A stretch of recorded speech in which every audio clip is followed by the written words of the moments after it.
Welcome to the Rise to the Challenge podcast. Join me today. He's a former NFL tight end, public speaker, and entrepreneur. It's Kevin Greene. How are you doing today, Kevin? I'm doing well, Alex. Thank you for having me this evening. Well, we're so excited to have you on the show to talk about your rise to the challenge. What we like to do first with all of our guests is go right to the beginning. Talk about where you're from and what were you involved in growing up? Of course, born and raised in Oakland, California, Northern California child. Things that I were involved in growing up, sports for a lot of kids growing up in the big city, and obviously church, church as well. So sports, church, and having the responsibility of being the oldest out of three. So, taking on a lot of responsibility given to me from my parents, taking care of my brother and sister. Was sports something you always enjoyed doing? It got you out of the house and just enjoy being out there, and that's what you fell in love with? It was a situation to where sports was something that I was always involved with from day one, right? Growing up, I was born in 1990. So I grew up watching guys, Wayne Gretzky, King Griffey Jr., Michael Jordan, Brett Favre back in the day, so basically Bo Jackson. So all those guys, I looked up to from a sports standpoint. And, due to the fact that a lot of people in my family followed through sports, it was something that just followed suit with me. Was there always one sport that was your favorite or something that caught your eye, even when you were watching it? Basketball. Just like every kid growing up in the 90s, if I could be like Mike, right? Yeah. So basketball was my first love. Yes. Were you always trying to imitate Michael Jordan and be like, I want to be just like him, be professional, things like that? Oh, of course, of course. I mean, aside from sticking my tongue out as I'm going up for a layup, there's things like that. But yeah, just trying to mirror everything that he was about. I wanted all the Michael Jordan shoes. I think growing up, I might have had about 5 of them. So, he was definitely a big influence in my life, as I'm sure he was for a lot of young athletes growing up back in the day. You talked about being the oldest of 3. Did you kind of have to be like a mentor or a leader for your siblings or kind of lead them the right way? Yeah, of course. I think that's the responsibility of any older sibling when you have younger siblings, right? You have to look out for them. You have to show them the ropes outside of what your parents, their parents show the 3 of you guys, right? You have to lead by example. The being mature and growing up early is something that was distilled upon me because our father grew up, he didn't grow up, but our father was diagnosed with multiple sclerosis when I was about 10 years old. So, having to help my mom take care of my dad and having to help, just my dad on day to day really helped me grow up quickly. Aside from that, physically, I was always the tallest, biggest, and stuff like that. Do you think that helped you later in your life, that growing up quickly, you kind of learned the yeses and the nos that you should be doing? Yeah. It's all about responsibility and knowing what your responsibility is at a young age and being able to interpret that. It definitely helped me with life lessons down the road. I think that there's things that my parents instilled in me at the age of 10, 11, 12 that at the age of 31 I still follow and still do. What was one of those life lessons that you still use today? And it's kind of like the top one. Growing up, my mother always would tell me, Kevin, don't be a sample, be an example. Right. And so when I was younger, she would always say that. And it took me time to really get it. When I just heard it so much that it was just instilled in my brain to where she would say, Kevin, don't be a sample, be an example, right? Like, don't do the same thing that other people are doing, right? Be an example of what they should be doing. Mm-hmm. It's almost like kind of be your own person, like don't follow that crowd, kind of lead that crowd in a way. And it kind of brings me to like a quote that I love, that it's throw me into the wolves and I'll return leading the pack. It's kind of like, you don't want to just follow everyone. You want to be the one that's getting out there and showing people how you should be doing and being that full-on leader. my dad always told me from a young age, Kevin, you're going to grow up to be a leader. You're going to grow up to lead. And you're always going to set the example, not only for your siblings, but for other people that are around you in your life. And it's crazy because, growing up, your parents tell you these things and you don't really like understand it or really physically see it until you're an adult. Yeah. And, there's parts in your life to where you are following suit with what they said. And there is an example of, the things that they told you were going to do as a child that you see yourself doing in high school, college, and even past that. Growing up, did you have any motivations or someone that inspired you? My dad was always my biggest motivator. I was blessed enough to grow up with both my parents in the household, which is something that a lot of young African-American kids, families don't really have the opportunity to do.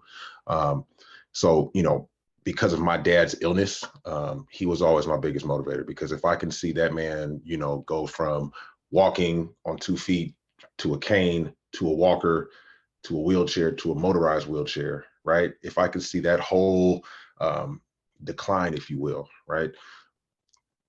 If it's not hard for him, then there's nothing that is in life that's hard for me. Was there ever a time that when you were growing up that it got hard for you and you kind of remember what your dad told you and the things that he was going through that told you, I can do this, I can keep on going? Yeah. I think even before, I wouldn't say so much when I was younger, but I think a lot of that resonated with me in college and past college when it came to athletics. And I'm sure we'll get to that, but that's where it really kind of honed in on me. As you're making your way to college, what did you want to do with your life? What was that dream job that you were going for? Well, my dad was a retired architect, so I always had a kind of a fancy for that. But he and I, something that we'd always do is watch ESPN, and we'd always watch, First Take, Sports Center, Mhm. and Stephen A. Smith was a person that I always looked at every single day, and I was like, you know what, I can do that job. I wanted to be on TV. I wanted to go into journalism, broadcasting, which is what I decided to major in college. And after, I guess, midway through college and after college, I felt like that really wasn't for me. But that's what I wanted to do growing up, be on TV, talk on Sports Center, because I was always able to articulate myself very well, right? And I never had a problem doing public speaking or speaking out on behalf of others, or obviously on behalf of myself. Did you lose that passion for it, or did something else come in your life that you kind of went into that direction? I think that the ability to continue athletics post college became more of a reality for me. And once I started to see that, then the aspect of my plan B started to fade away, which isn't a problem because plan A started to accelerate. Talk about that athletic journey in college. What were you doing and how was that experience for you? Well, I attended USC, University of Southern California, down in LA. Went there on a full ride football scholarship. Football was my second sport. I didn't play football until I was a junior in high school. So got a scholarship to USC, wanted to go there, wanted to be, obviously close to my parents. My dad growing sicker and sicker. I didn't want to be too far away from them, from my family. But yeah, I just wanted to, play football at USC. I mean, I graduated high school in 2009. So at the time, USC was running the table from 07 to 08 and so forth. What kind of position were you playing? And did you kind of try out different positions at that time? In high school, I wanted to play wide receiver. Terrell Owens still is to this day my favorite football player. I wore 81 because of him. And, the things that I saw him do on the field, I felt like I could do the exact same thing just because I was his size, right? Maybe not all the way, but just a little bit. So I went down to play defensive end. That's what I ended up playing in high school. Those wide receiver dreams kind of faded away because my high school coach felt that playing DN was a little bit easier for me, more natural. Went down to play defensive end, outside linebacker for about 4 years, and then my 5th year in college made the transition to offense, tight end. Did you have a preference on why, or like during that time, like they should have had me be on the offensive line than playing defense? Or were you kind of like, they must be knowing what's best for me and I'm just going to follow it and try to prove to them that I should try out for this position? Well, Alex, it's really interesting. Playing tight end was just like playing basketball for me, right? Now, just to take a step back, because I played football so late in my career, the aspect of catching on and playing as well as others on my team that have been playing since they were, a child, Mm-hmm. there was a huge gap, huge learning curve between myself and others. I had the physical attributes, you know, I was bigger, faster, stronger than everybody else. I've been that way since sixth grade. But at the same time, being able to be physical on the field and, throw my body around and tackle people and understand what it's like to just naturally get hurt all the time. Because I played basketball my whole life, that wasn't something that was too natural to me, right? So it took me a while to catch up to speed with my teammates. So while I was in college, I didn't play as much as I wanted to, as much as I thought I was going to when I signed my scholarship to play down there. So it was definitely tough because on Saturdays as a, third year junior, fourth, fifth year senior, I'm sitting on the bench and I'm watching guys play ahead of me. Now, that being said, when the opportunity for me to play tight end arose, it wasn't an issue because, one, I wasn't playing anyways. And Mm-hmm. two, I'm a team first guy, right? And you have to lead by example. So if that's what the coaches need me to do, then that's what I'm going to go out there and do. During that time when you were sitting on the bench, was there a lot of competition, and were you always thinking, how do I kind of beat the competition so I can be playing every Saturday night instead of just sitting on the bench? I knew that it was a situation to where the coaches are going to play the guys that they'd like to play. So I can go about it two ways. I can go about it and have a terrible attitude, or I can do what I have to do to try and catch up to where the coaches can look at me and say, all right, Kevin Greene, KG is what they called me in college. KG, you're up. So the only way that I can close that gap was to work hard behind the scenes. Even though I didn't play as much as I'd like to, one of the things that the coaches, and to this day, they'll always say, KG always worked hard, from the aspect of watching extra film, staying longer in the weight room, doing drills, staying, early out on practice, staying out late after practice, just to close that gap. And to be honest with you, the opportunity for me to play as much as I wanted to did not present itself in college, but it did after. So I really can't even, knock it too much. You talked about the dream of playing wide receiver. Tight end is kind of a similar position. I'm not that I know of football, but the positions are a little bit different. But did you kind of get that thrill where you're still able to be thrown the ball, run those passes and things like that? Playing tight end came to me way more natural than playing defensive end. Speed was speed's the main thing that got me to USC, aside from my height and weight and stuff like that. So being able to show that speed while catching a pass, like, really put me ahead of a lot of the guys who came in with me and a lot of our starting offensive players. My first practice playing tight end, I was wowing players and I was wowing coaches to where they were thinking like, okay, why didn't we ask this kid to play tight end years ago? Right? Like Kevin could have been doing this for us. Mm-hmm. And it was a lot of fun. Just like I said earlier, playing tight end is just like playing basketball. Going up to catch a pass is just like going up to catch a rebound, which was something which, playing center, power forward in high school, something that I could do with my eyes closed and one shoe on. Every time you say KG, I'm always thinking of Kevin Garnett because you talked about basketball and stuff. I'm like, man, these like following these paths of like great players that like are living this legacy that now. Mm-hmm, mm-hmm. Loved Kevin Garnett growing up.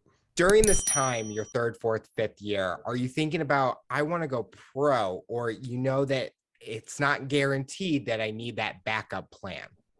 Yeah. Going pro, as I said earlier, was something that was becoming more of a possibility. But at the same time, because I wasn't playing at USC, I didn't have the game film. So in order for me to go pro, I had to rely on my athleticism 100% for coaches to take a chance on me, for scouts to give me some sort of opportunity. But at the same time, I needed to have that plan B, right? So let's see, I think my senior year, before my 5th year, I graduated early and I was able to take master's courses over at USC. So just in case football didn't work out, I was able to, say I walked away from school with 2 degrees, which I did. Um, and that's just in case athletics didn't work out, because I tell this to every single athlete, whether it be high school, college, or professional. Like, you have to have some sort of a plan B, because football is not going to last forever. It's so true, because like some players get an injury and the injury takes them out, and their only goal was to go pro, and now their only option is that backup plan. What were you pursuing at that time with your master's and finishing out that degree? Because you talked about broadcast journalism and you went in a different direction. Growing up in the Bay Area, technology is something that is of major interest to a lot of people, right? It is a field that a lot of people in the Bay Area gravitate towards, and a lot of people from around the world move to the Bay Area to be a part of it. Myself being from the Bay Area, I took note of it. So I wanted to get my master's, within that technology field, which is what I did. And I just told myself, Kev, if it doesn't work out, possibly working at some of these huge tech companies in the Bay, they would have to take a shot at you, just a shot on you, really. Did you ever think that tech was going to be that way, or it kind of was just the rise in the technology industry that kind of brought your passion there? Probably dating myself, but things like Twitter, Instagram, started when I was in college. It went from being a small startup, probably my last couple years of high school, to the huge conglomerate that it is now. So while I'm playing football in college, I'm watching this stuff, watching these companies grow back home. And silently in the back of my head, I'm like, all right, Kev, maybe you can be a part of this. I feel like that was a good thing that it came at the end of your college career, because now it just deals with drama all over the place with all these social media. Right. I mean, it definitely, Twitter and Instagram definitely was not what it is now back then. That's true. And just the people knowing how to utilize it and what they do in utilizing those technologies. Right. It's like, right. Can we go back the previous years and stay in that kind of how mindset people were instead of what it is today? I mean, Facebook started, I believe, in 2007 is when it really, came to fruition. I mean, this is back when you can only join Facebook if you have a college email account. Like that's how back it goes for me, right? Wow. So, I graduated high school in 2009. So by the time I'm a freshman in college, Facebook is really only 2-3 years old. So past college, what was next for you? You talked about how your only path to get to pros was to rely on your athleticism and your abilities. So was the combine or the training camps the only option, or did you kind of say, I need to go in a different direction to get that game film and then be able to show them? Because of my lack of playing time in college, I wasn't invited to the NFL Combine. The only way that I was able to get in front of scouts and coaches was to participate in USC's Pro Day. Pro Day is something that every single college that has a football team, a majority of them, mostly all of them, they're going to have a Pro Day. And that's when scouts and coaches, they come and see who is at that school and see, either get a second look of guys that they saw during the season and during the combine, or find that diamond in the rough. I was fortunate enough to be diamond in the rough. So I knew that was the only way that I can get in front of coaches, and went undrafted. The only way that I was able to get into the NFL was being invited to 2 different rookie mini camps, one for the Raiders and one for the 49ers. So both basically California teams came and found you. Was that those teams something that you looked at and were like, I want to play for them? Or were there other teams that you kind of were like, I wish I was there? I'll play for anybody. Right. I mean, and that's with, if you have the opportunity to play in the NFL, like, it doesn't matter if you're a starter, walk on, or a guy like myself, scholarship guy that never played, like, any team that's going to call your phone Yeah, for sure. Like, you want me to play in Timbuktu? All right, I'm on the way. I'll take the bus if you need me to do so. But what I will say is, growing up in the Bay Area, with all of my family being Oakland Raiders fans and me really not even liking football until I was a I was a senior in high school playing high school football in San Francisco. I adopted the 49ers. So, you know, if I could play for any team, it would be a dream come true. So talk about that next step. What was going on? What was going through your head mentally, and how did you prep yourself for it? Uh, just knowing, Kevin, this is a shot that you have been waiting for your whole career. Um, I was fortunate enough to train with a lot of guys that ended up being first, second, third round picks in the 2014 draft. A lot of them I still talk to this day. A lot of guys have gone on to play in the Pro Bowl and are slowly winding down on their NFL careers going into season 8 and 9. But I was also fortunate enough to train with Travell Gaines, who was my trainer, who trained all these guys. And so I was getting the best training in the country, the way that I saw it, right? So if I'm training with these guys and I'm keeping up with them from, a bench press standpoint, from a 40-yard dash standpoint, if I can run the same 40 as them, the only difference they have on me is they have way more game film, which makes a world of difference. But I don't think that coaches are going to really look past me if I can run as fast and I'm as strong as these guys I'm training with. For future players that may be listening to this interview, do you think that game film really makes that difference? Or it's more, you talked about the abilities, and I always think that it's kind of like looking at someone, like they may judge you off of how you look and not think you're an athlete, but then when you're out on that field, you kind of prove them wrong. Do you think that's kind of the mentality that no matter what's going on, if they have game film or not, they need to prove people wrong and show these coaches that I have that ability to play on that field every single week? Well, even if you're in a position to where you're not playing, coaches are always watching. Scouts are always watching, right? You may not play at all, but they're going to ask, coaches, people around the facility, what's Kevin Greene like in the locker room, right? How does he treat other people around the facility? How are his grades? Does he have any off the field things that may raise a concern? So they're always watching. So whether or not you're playing or not playing, like, you have to keep in the back of your mind that if that is what you want to do, then you have to apply yourself on and off the field to make sure that if that opportunity is presented, you're able to answer the call. After training with those teams, did you kind of get an offer to be able to be on that starting squad or the practice squads in that case? I did rookie minicamp with the Raiders first as a defensive end. My agent called me right after the draft. He said, look, no team's called, but the Raiders want you to come in and participate in the rookie minicamp, but they want you to play defensive end. I haven't played DN in about, year and a half, 2 years. So I'm like, all right, let me find the playbook. Let me try and dust off my old moves and see what I could do. Rookie camp lasted about 3 days. There was myself and about 70 other guys. They kept 2 people out of the 70. The 70 guys that were, unsigned, that they flew in to participate, they kept about 2 folks. After the Raiders didn't call me, my agent called me again. He said, hey, the 49ers want to invite you to their rookie minicamp. And it starts in about 2 days. So, pack up your stuff. But they want you to play tight end. So I'm like, all right, perfect. Maybe something might happen, right? Now I can show like my real abilities that I've been training for and that I tested well for during my pro day. Same situation. They had about, maybe instead of 70, it was about maybe 40 guys out for a rookie mini camp.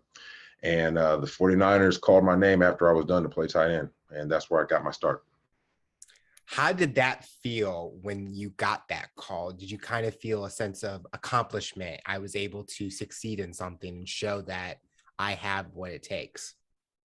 It felt very accomplished. I mean, as selfish or as cliche as this might sound, because I always tell people, never identify yourself with what you're doing, right? With football doesn't define you.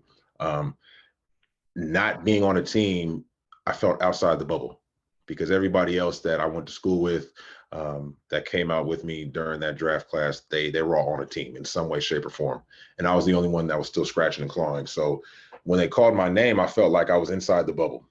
And I felt like I was a part of something that as bad as it sounds, that I can identify myself with. With the 49ers, what was next? Did it start the actual season and getting trained, or the summer camps and things like that? We started our off-field training. I signed with them in May, so we did our off-season training. We had like spring ball, if you will. Had about 2 months off, 2.5 months off.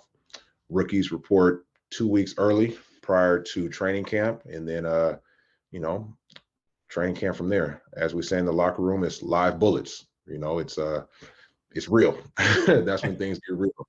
That's when literally everything that you do from the beginning of training camp until the end, if you make it that far, plays a part in whether or not you're going to be on that team or not. Was there any players in that locker room that kind of helped be a mentor for you, or kind of make you feel comfortable being in that locker room? Oh my gosh, yeah. As I said, growing up in the Bay Area, high school in San Francisco, you idolize the 49ers. And I was very fortunate because my rookie year was the last year before the Niners dispersed. And it was the year after the Super Bowl. So all the guys that I had, a poster of, that I would always watch on TV in high school, were on that team, from Vernon Davis, Patrick Willis, Justin Alden Smith, all those guys. Because I played tight end, Vernon Davis was somebody who took me under his wing constantly. Right. He would always work with me, myself and my best friend that I met in the NFL, Asante Cleveland. He would always, after every practice, he'd always make us do extra. Aside from Vernon, Patrick Willis is somebody that I still talk to this day. Patrick Willis's head coach in college was my defensive line coach at USC, Ed Ogeron, who is now the head coach for LSU. So there was that connection. Coach O had, text Patrick. He said, "Hey, look out for this kid, Kevin Greene. He's one of my guys." So P. Willie and I would always, go grab lunch, and he'd always teach me stuff about the defense. Colin Kaepernick, he was the quarterback at the time. He would, there's how you learn the playbook in the playbook and how you see the routes, and then there's how Cap would see it on the field. So he said, "Kevin, I know this is what the playbook says, but this is what I see when the safety does this. So run this way instead of that way." Everybody in that locker room played a huge part in my growth. Everybody did. But I'd have to say Vernon Davis was the one that I stuck with the most. During that season, what was it like to be out on that field with all the fans cheering and going crazy and getting on the field and actually performing? Dream come true.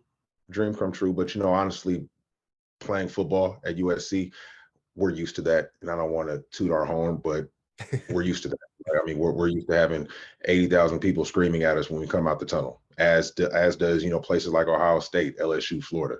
The fans didn't really play that big of a part of distraction. I think the biggest distraction that, you have to control is everything like off the field, because once you're out there, you're just playing football. And when you see yourself have small success on the field, it makes you feel a lot more comfortable. Like, for instance, me idolizing Patrick Willis as, the best, one of the three best inside linebackers, Mike linebackers of all time. At practice, I'm seeing myself catch a pass over him. It's like, oh my gosh, Patrick is human too, right? Michael Crabtree drops a pass. Michael Crabtree's human. Colin Kaepernick throws an interception. I thought he was perfect.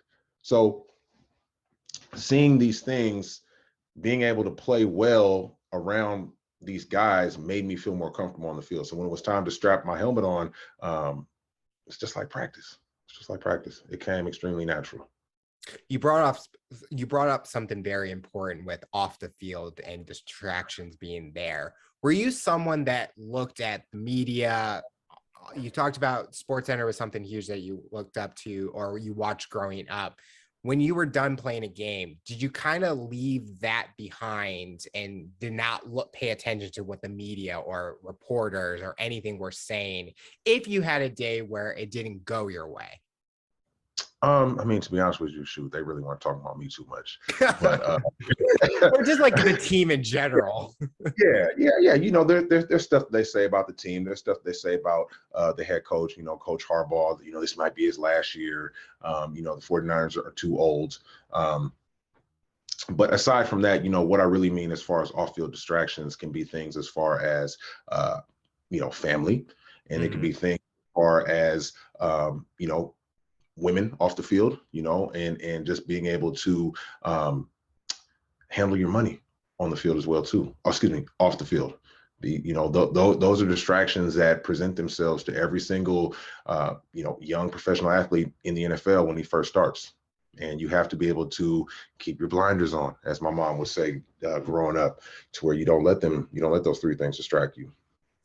Being able to manage your money, being able to tell family no, and being able to, one, use protection when it comes to multiple women that are in your face, and two, being able to, weed out uh, people who are not in your best interest.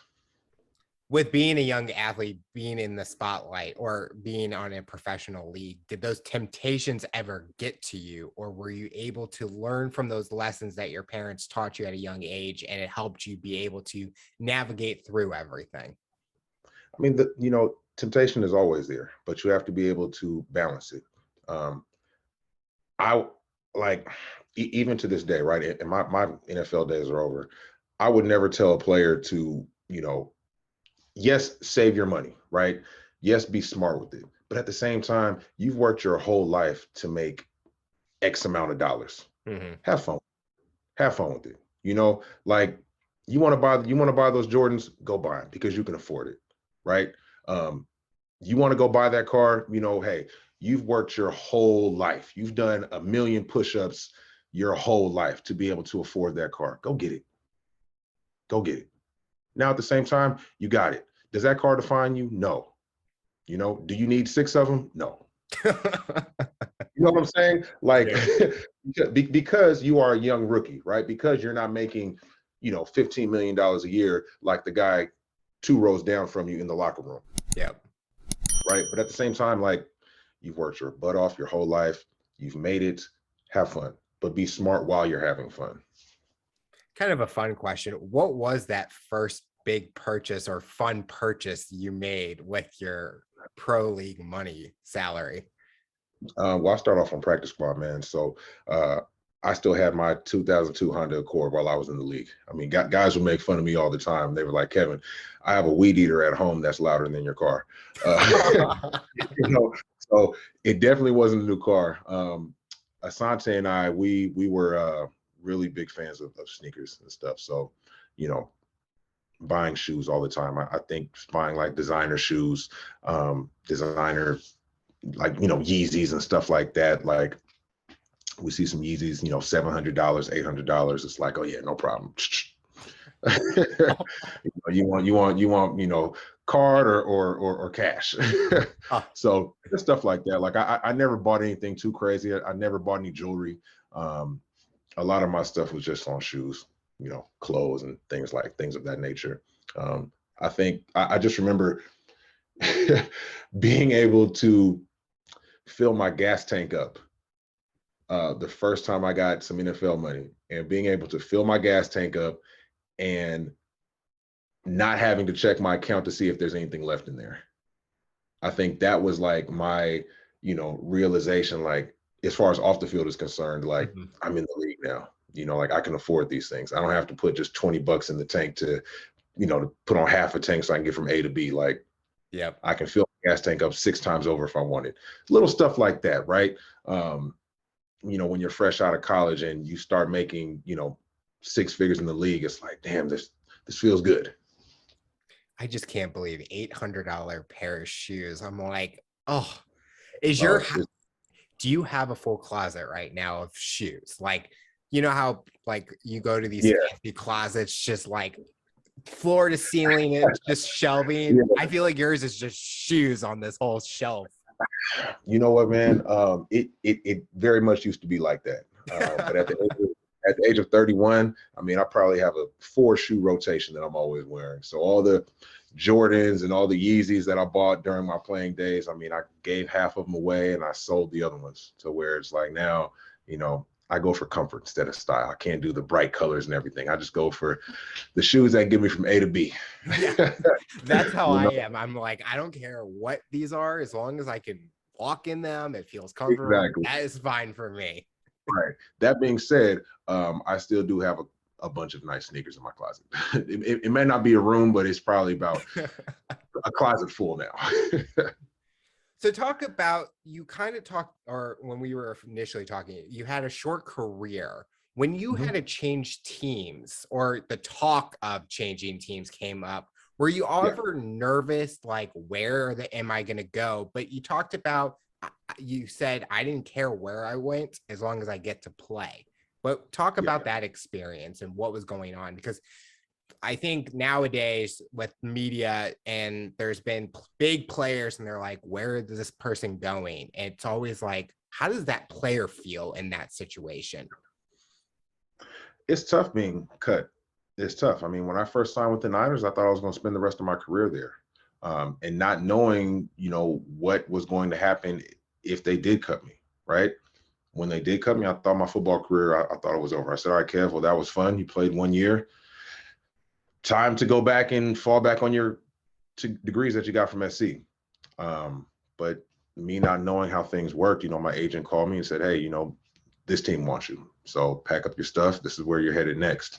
And, just being able to build a new identity, build new relationships in the locker room. One of the interesting things about the NFL and just being in that frat, if you will, is that guys get cut, moved around, traded all the time.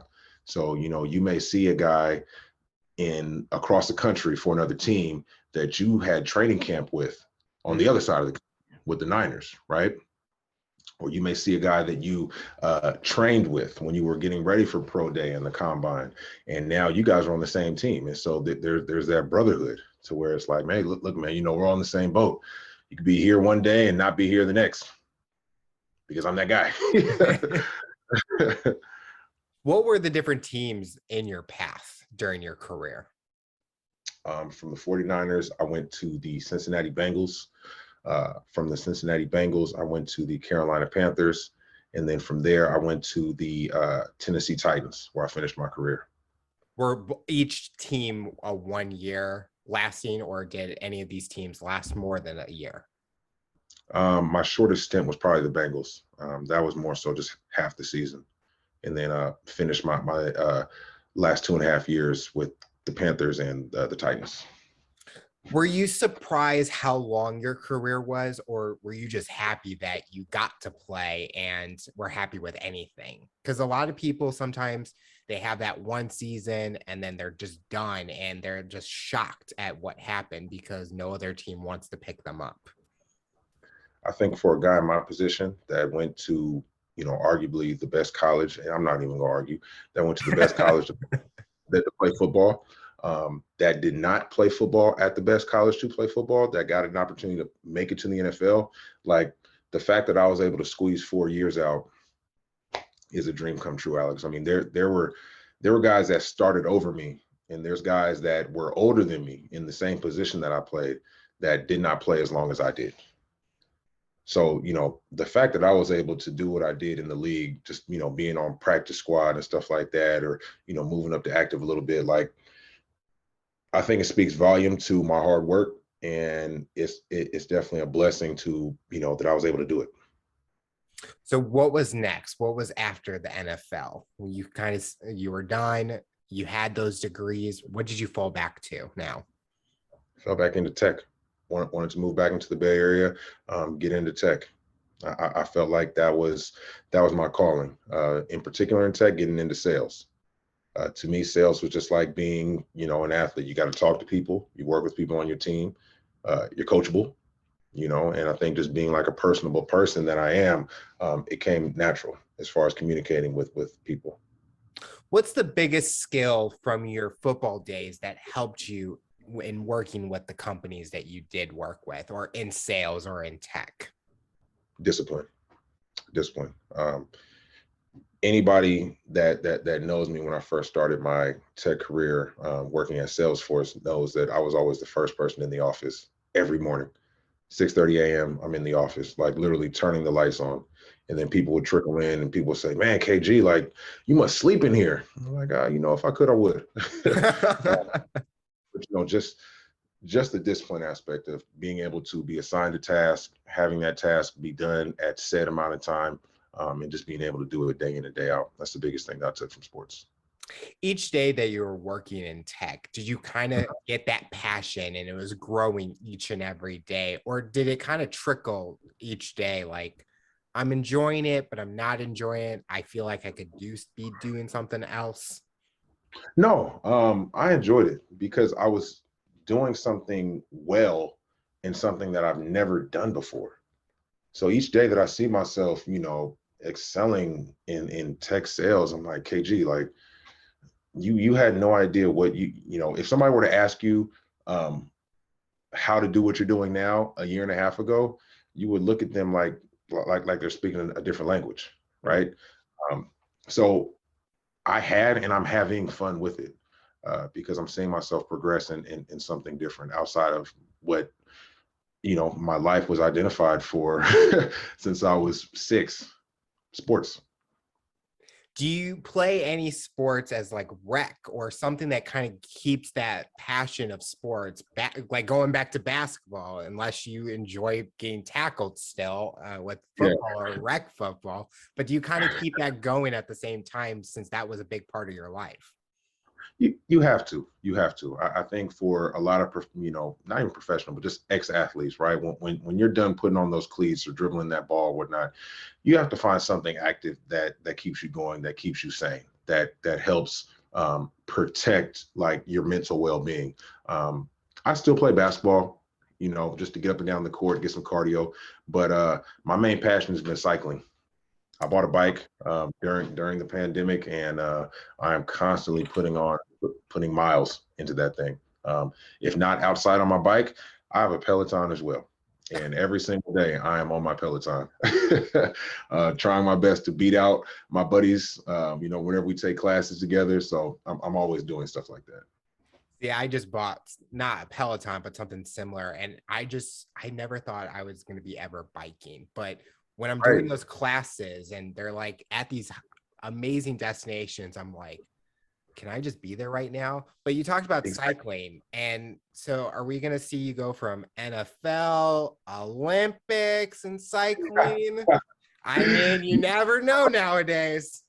You never know, man. Right now, I'm in the process of I say in the process, I feel like it's been going on for years since I retired, of just, getting rid of all my football weight that I've had, and just being able to slim down. So in the process of doing that, but I think as far as next with the cycling, what I'd probably like to do is join a club, um, do it consistently every weekend. And then I might do a little half marathon on the bike or something like that, man. Do a little state to state, or maybe it'd be a dream come true, man. If I can get into shape to where I can go from the Bay Area down to LA on my bike. How many miles is that? Driving is about 400. So cycling, Oh, yeah. So cycling, it would probably take me a week. wow. But I would only do it. But I would only do it with some people that can help me up, pass out on my bike going through the desert. I can't do it by myself.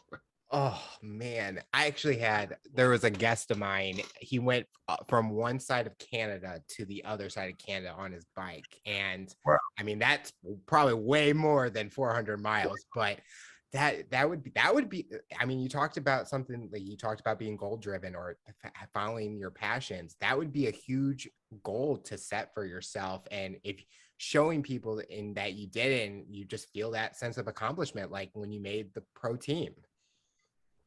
That is it. You know what I mean? It's I want to say it's a goal. I don't know if I don't know if it's a goal, a dream, something that's just coming to my mind right now as I'm talking to you. You know, we'll see, Alex. I'm gonna message you in a month and be like, so how's that cycling going? Are you almost to 200 Exactly miles right. yet? As I'm sitting on the couch eating a donut, looking at my bike on the wall. No, that would be me just eating a bag of chips and be like, yeah, Kevin, I'm cycling Yeah, right now. Let me send you a right. photo real quick. And It's it's just me going taking great. a Exactly. Let's put on the bike sweat filter. yes, I would need to like take the bike off the platform and just Right. take it outside and be like, hold on, let me get you a photo here. Exactly. So, what is next for you? What are you hoping to accomplish in the future, personally and professionally? We kind of talked about the cycling part, but is there anything else that you want to accomplish?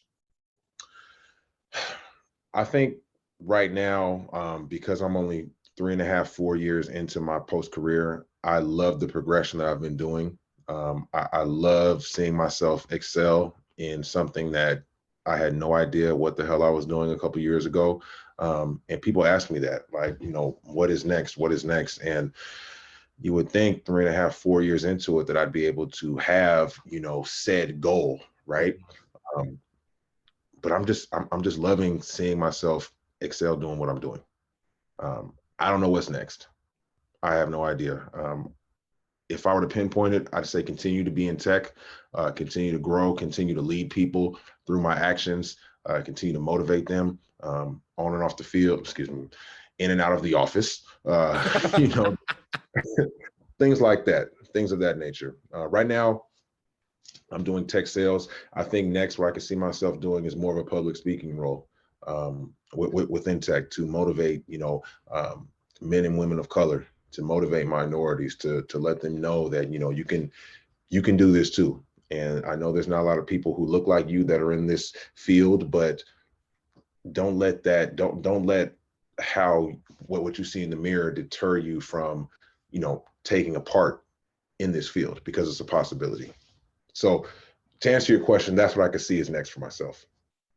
You're kind of like what's next is kind of similar to me. And I always say, I have some specifics, but I always say continue to grow as an individual because I'm not the perfect person, but I know each time I can learn something about me or what I'm able to do, it makes me Right. prouder. And I know this last a year, 2 years that we've all been going through this, a lot of people have learned so much about them, like what they're Oh able yeah. to do, what they can't do. And I think it's been the best experience so far. And I always say it's a positive because it brought me this platform and I get to meet so many great people. But every interview I do, I always learn something about myself and I enjoy each day that I get to do that.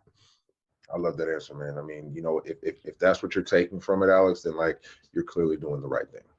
Thank you.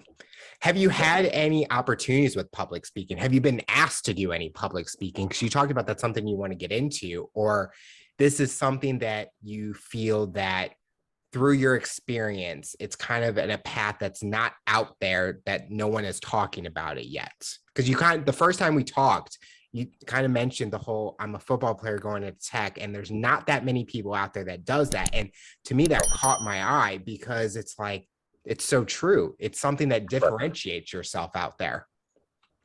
I've been doing public speaking since high school. Any any player that went to college to play a sport, you get coached up on how to do public speaking. Post market, in the NFL, obviously. Post NFL, yes, I have. My second year at Salesforce, I was asked to speak in front of a panel of about 500 minority students from all over the Bay Area.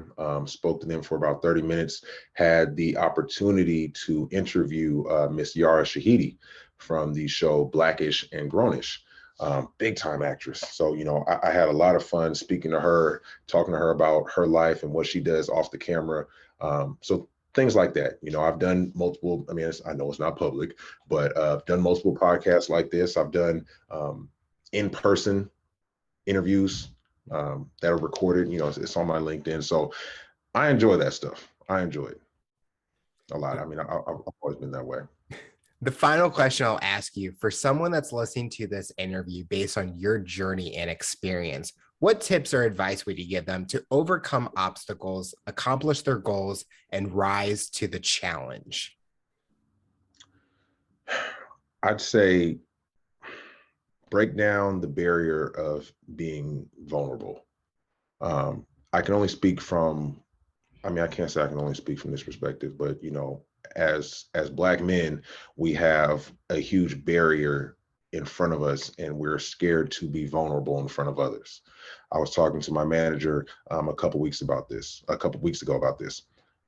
Kevin, what's a weakness that you have that you're trying to break? I said, well, whenever I'm in a team meeting or whenever something is being explained, at times it may go over my head, and it hurts because I hesitate to ask somebody to repeat that Mhm. because I don't understand it. And I don't want to feel like I'm looked upon as dumb in front of my peers. And so I said, that's something that I'm working on. He said, Kevin, I appreciate you telling me that, because, the only way that you can get better is if you break down from that. And if you, overcome that fear and that obstacle, because as much as you feel like you may not know what the hell was just said, everybody else that's in that meeting, it went over their head as well.